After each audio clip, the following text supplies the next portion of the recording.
Unni Balakrishnan, 2026 April മാസമാകുമ്പോഴേക്കും അങ്ങ് തലപ്പാടി മുതൽ കേരളത്തിൻ്റെ തമിഴ്നാട് അതിർത്തി വരെ തിരുവനന്തപുരം വരെ നീളുന്ന ദേശീയപാതയുടെ വികസനം, മലയോര പാത, അതേപോലെ തീരദേശപാത, ഇതൊക്കെ തന്നെയാണ് ഇടതുപക്ഷ സർക്കാർ സ്വപ്നം കണ്ട പദ്ധതികളായിട്ടുള്ളത്.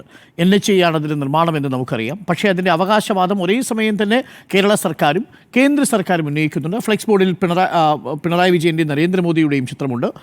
മുഹമ്മദ് റിയാസിൻ്റെയും നിതിൻ ഗഡ്കരിയുടെയും ചിത്രമുണ്ട്. പാതയിൽ പാളിയോ? പാതയിൽ രണ്ട് തരത്തിലാണ് പാളിയിട്ടുള്ളത്. ഒന്നാമതായി പാതയുടെ നിർമ്മാണത്തിൽ കേന്ദ്ര സർക്കാരിന് പാളി, രണ്ടാമത് പാതയുടെ കാര്യത്തിൽ രാഷ്ട്രീയമായി സംസ്ഥാന സർക്കാരിനും പാളി എന്നുള്ളതാണ് എൻ്റെ ഒരു ഫസ്റ്റ് ടേക്ക് എന്ന് പറയുന്നത്. നോക്കൂ, ഞാൻ ആദ്യം മുതൽ തന്നെ ദേശീയപാത വികസനത്തിന് അനുകൂലമായ നിലപാടെടുത്തിട്ടുള്ള ഒരാളാണ്.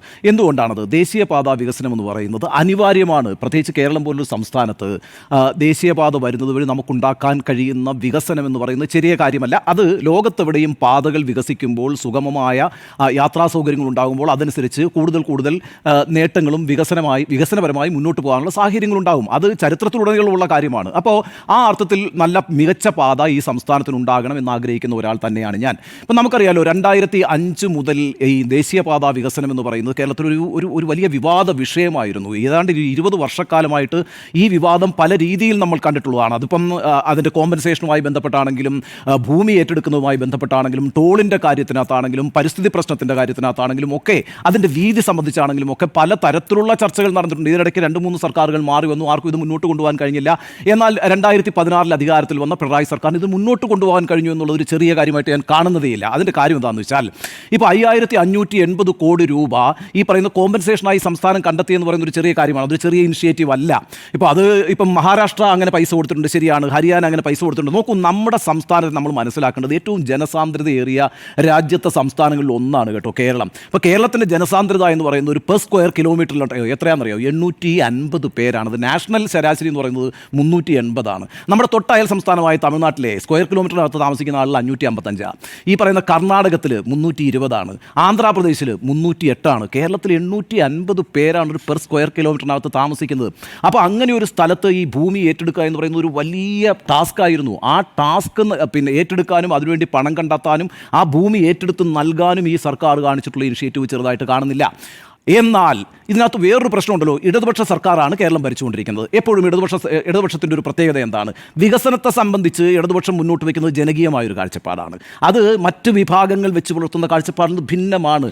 ജനങ്ങൾക്ക് ദുരിതമുണ്ടാക്കുന്ന രീതിയിലുള്ള വികസനത്തെ എതിർക്കുന്നത് കൊണ്ടാണ് അത്തരം കാഴ്ചപ്പാടുകളെ ഇടതുപക്ഷം എന്ന് വിളിക്കുന്നത്. ആ കാഴ്ചപ്പാട് ജനവിരുദ്ധമായ വികസനത്തെ എതിർക്കുന്ന ഏത് കാഴ്ചപ്പാടും ഇടതുപക്ഷമായിട്ടാണ് ലോകം കാണുന്നത്. അപ്പോൾ ആ അർത്ഥത്തിൽ ഇടതുപക്ഷത്തിന് ചില സാമൂഹിക ഉത്തരവാദിത്തങ്ങൾ ഈ കാര്യത്തിലുണ്ട്. ഒന്ന്, വികസനം എപ്രകാരമായിരിക്കണം എന്നതിനെ സംബന്ധിച്ചുള്ള ഒരു കാഴ്ചപ്പാടുണ്ട്. 2, നമ്മുടെ പരിസ്ഥിതിയുമായി ബന്ധപ്പെട്ട കാഴ്ചപ്പാടുണ്ട്. ആ പരിസ്ഥിതിയുമായി ബന്ധപ്പെട്ട കാഴ്ചപ്പാട്, വികസനപരമായിട്ടുള്ള കാഴ്ചപ്പാട്, അതൊക്കെ മാറ്റിവെച്ചുകൊണ്ട് ഒരു ഇലക്ട്രൽ പൊളിറ്റിക്സിൻ്റെ സ്വാഭാവികതയിലേക്കും അതിൻ്റെ നേട്ടത്തിലേക്കും ഈ സർക്കാർ പോയിട്ടുണ്ടോ എന്നുകൂടി പരിശോധിക്കപ്പെടേണ്ടതുണ്ട്. നോക്കൂ, NHAI ആണ്, അതിപ്പോൾ നാഷണൽ ഹൈവേ അതോറിറ്റിയാണ് ഈ ദേശീയപാത ഉണ്ടാക്കുന്നതെന്ന കാര്യത്തിൽ ആർക്കും സംശയമില്ല. അതിൻ്റെ പരിപൂർണമായ ഉത്തരവാദിത്വം കേന്ദ്ര സർക്കാരിനാണ്. കേന്ദ്ര സർക്കാരാണ് ഈ പ്രോജക്റ്റ് ഉണ്ടാക്കുന്നത്, അതിൻ്റെ ഡിസൈൻ ഉണ്ടാക്കുന്നത്, അതിൻ്റെ DPR ഉണ്ടാക്കുന്നത്, അതിന് കോൺട്രാക്റ്റ് കൊടുക്കുന്നത്. ഈ കാര്യങ്ങളിലെല്ലാം സമ്പൂർണ്ണമായ ഉത്തരവാദിത്വം എന്ന് പറയുന്നത് കേന്ദ്ര സർക്കാരിന് തന്നെയാണ്. സ്വാഭാവികമായിട്ടും ആ പാതയിൽ വിള്ളലുകൾ വീഴുന്നുണ്ട് എങ്കിൽ, ആ പാത ഒരു പരിസ്ഥിതി പ്രശ്നമായി മാറുന്നുണ്ട് എങ്കിൽ, ആ പാതയിലൂടെയുള്ള യാത്ര മനുഷ്യർക്കൊട്ടും തന്നെ സുരക്ഷിതമല്ലാതായി മാറുന്നുണ്ടെങ്കിൽ അതിൻ്റെ ഉത്തരവാദിത്വം NHAIക്കാന്നേ. ആ കാര്യത്തിനകത്ത് ഒരു സംശയവുമില്ല. പക്ഷേ ഇവിടുത്തെ പ്രശ്നം എന്താ? എങ്ങനെയാണ് ഇടതുപക്ഷം പ്രതിക്കൂട്ടിലാകുന്നത്? ഞാൻ ആദ്യം സൂചിപ്പിച്ച ഒരു പ്രശ്നമുണ്ട്. ഇതിൻ്റെ പരിസ്ഥിതി പ്രശ്നം അന്വേഷിക്കേണ്ടതായിരുന്നു. എന്താ സംശയം? 850 ആളുകൾ പെർ സ്ക്വയർ കിലോമീറ്ററിൽ ജീവിക്കുന്ന ഒരു സ്ഥലത്ത്, മാത്രമല്ല നമ്മുടെ സംസ്ഥാനത്ത് നമ്മൾ മനസ്സിലാക്കേണ്ടത് എങ്ങനെയാണെന്നറിയാമോ? ഇത് ഈ ഫ്രജൈലായിട്ടുള്ള ഇക്കോളജിയാണ് നമ്മുടെതെന്ന് പറഞ്ഞത്. പശ്ചിമഘട്ടം മാത്രമാണ് ഫ്രജൈൽ എന്ന് വിചാരിക്കേണ്ട, അല്ലെങ്കിൽ ഏതെങ്കിലും മലയോര മേഖലകളും തീരമേഖലകളും മാത്രമാണ് ഫ്രജൈലാണെന്ന് വിചാരിക്കേണ്ട. നമ്മളുടെ ടോട്ടൽ കേരള എന്ന് പറയുന്ന സംസ്ഥാനം എക്കോളജിക്കലി ഫ്രജൈലാണ്. നിങ്ങളൊന്ന് ആലോചിച്ച് നോക്കിയാൽ 2 അതിവർഷങ്ങൾ നമുക്ക് എന്താ നമ്മുടെ സംസ്ഥാനത്ത് ഉണ്ടാക്കിയ സ്ഥിതി എന്ന് പറയുന്നത്? 18ലും 19ലും 2 വലിയ മഹാപ്രളയങ്ങളല്ലേ കേരളത്തിലുണ്ടായത്?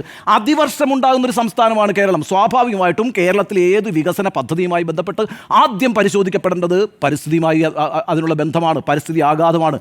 അക്കാര്യത്തിൽ ഇടതുപക്ഷ സർക്കാരിൻ്റെ ഉത്തരവാദിത്വമുണ്ട് എന്നാണ് ഞാൻ പറയുന്നത്.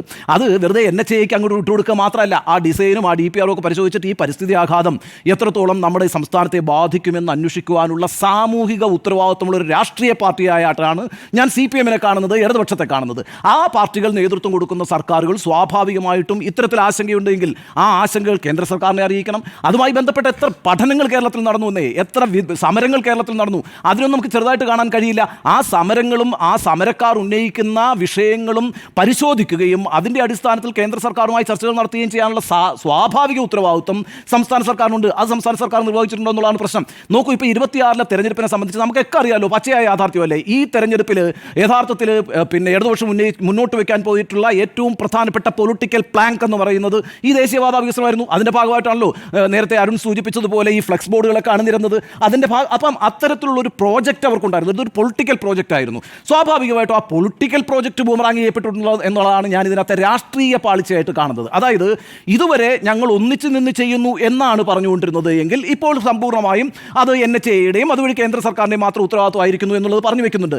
എന്നാൽ ഇവിടെ വളരെ പ്രധാനമായും ഞാൻ ഇടതുപക്ഷവുമായി ബന്ധപ്പെട്ട് കാണുന്ന ഒരു പോസിറ്റീവായ കാര്യം എന്ന് പറയുന്നത് അവരിതിനകത്തെടുത്തുള്ള ഇനിഷ്യേറ്റീവ് നമുക്ക് കുറച്ച് കാണാൻ കഴിയില്ല എന്നുള്ളത് എനിക്ക് യാതൊരു അഭിപ്രായ വ്യത്യാസവും ഇല്ല. കാരണം 5580 കോടി രൂപ കണ്ടെത്തിയിട്ടുണ്ട്, അത് കൊടുത്തിട്ടുണ്ട്. ആളുകൾക്ക് വലിയ പൈസ കൊടുത്തിട്ടുള്ളൂ കേട്ടോ കോമ്പൻസേഷന്. ഇപ്പോൾ എൻ്റെ നാട്ടിൽ 18-20 ലക്ഷം രൂപ സെൻറ്റിന് കിട്ടിയ ആളുകൾ എനിക്കറിയാം. ഇപ്പോൾ ഇവിടുത്തെ ഇടപ്പള്ളി എടുത്ത് നോക്കിയാൽ മതി. കേരളത്തിൽ ഏറ്റവും കൂടുതൽ പൈസ കൊടുത്തിട്ടുള്ള സ്ഥലങ്ങളൊന്നായി ഇടപ്പള്ളി. ഒരു സെൻറ്റിന് 40 ലക്ഷം രൂപ കൊടുത്തിട്ടുണ്ട്, ഒരു സെൻറ്റിന് 40 ലക്ഷം രൂപ കൊടുത്തിട്ടുണ്ട്. അപ്പോൾ ഇത് നമ്മൾ കുറച്ച് കാണണ്ട, ഈ കോമ്പൻസേഷൻ കൊടുക്കുകയും ഇതിനൊരു സാഹചര്യം ഒരുക്കുകയും ചെയ്തു എന്നുള്ളതിനകത്ത് യാതൊരു തർക്കവുമില്ല.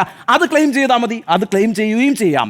എന്നാൽ അതിൻ്റെ സമ്പൂർണ്ണമായ നേട്ടം തങ്ങൾക്കാണെന്ന് പറഞ്ഞുകൊണ്ട് ഈ പറയുന്ന ഫ്ലെക്സ് ബോർഡുകൾ വെച്ച് കഴിഞ്ഞ കുറേ നാളുകളായിട്ട് നടത്തിക്കൊണ്ടിരുന്ന പ്രചാരണമുണ്ടല്ലോ, ആ പ്രചാരണത്തിൽ കൂടിയാണ് ഈ വിള്ളൽ വീണത് എന്നാണ് ഞാൻ പറയുന്നത്. ഈ ദേശീയപാതയിൽ മാത്രമല്ല, ഇടതുപക്ഷത്തിൻ്റെ ഒരു പൊളിറ്റിക്കൽ പ്രോജക്റ്റ് ഉണ്ടായിരുന്നു. ആ പൊളിറ്റിക്കൽ പ്രോജക്റ്റിന് കൂടി ഒരു വിള്ളൽ വീണിട്ടുണ്ട്. ഏതായാലും രണ്ടു കൂട്ടർക്കും ഉത്തരവാദിത്തമുള്ള ഒരു കാര്യം തന്നെയാണിത്. അതാണ് ഞാൻ മനസ്സിലാക്കുന്നത്. ഒന്ന്, NHAയുടെ കാര്യത്തിനകത്ത് വലിയ വീഴ്ചയാണ് NHA നടത്തിയിട്ടുള്ളത്. പ്രത്യേകിച്ച് കേരളം പോലെ പ്രകൃതിലോലമായ അതിവർഷം സംഭവിക്കുന്ന ഒരു പരിസ്ഥിതിയുള്ള സംസ്ഥാനത്തിലൂടെ കടന്നു പോകുന്ന ദേശീയപാതയെക്കുറിച്ച് വേണ്ട രീതിയിൽ അന്വേഷിക്കുകയും പഠിക്കുകയും ചെയ്യേണ്ട ഉത്തരവാദിത്വം അവർക്ക് മാത്രമാണ്. ഇത് ജീവൻ രക്ഷയുടെ പ്രശ്നമായിരുന്നു.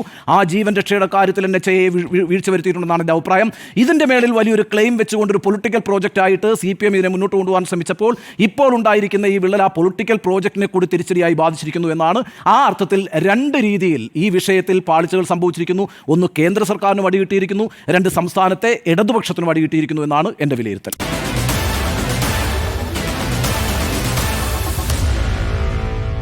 Meet the editors.